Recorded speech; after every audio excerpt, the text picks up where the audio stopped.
Okay, we have the Ram slider here, domestic pack 11600 or something like that, I think. Anyhow, it's a window slider with regulator. I've already disconnected this part. It's got a little push that goes right in here that secures that cable. And these are not overly complicated, but if you don't know, then sometimes it's hard. But there is an insert right up here, and you pull this out with some kind of pick tool or a screwdriver like this.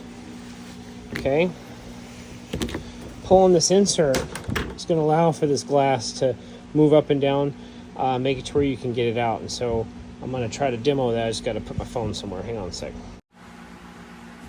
Okay, so now that I get my camera situated, this was a salvage slider. Don't want to throw anything away around here. And so once we've removed that insert, you should be able to push up. Oh, there's one other. Forgot one other little fastener right here. Another cable retainer. A cable retainer. I say that. I got little pick tools here. Usually does the trick. I'm gonna just push up. Just gotta get underneath it. There we go.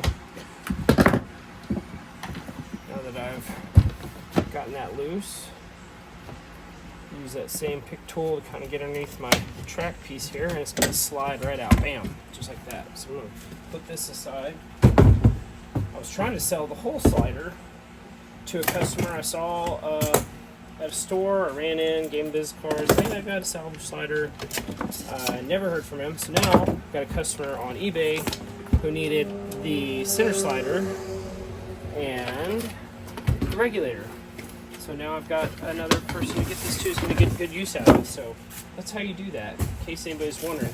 I keep forgetting, just because I've been doing this forever, and I know that there's still some people out there that just, on this particular one, even though this vehicle has been around forever, that there's some people that haven't done one. So anyway, hopefully that was helpful.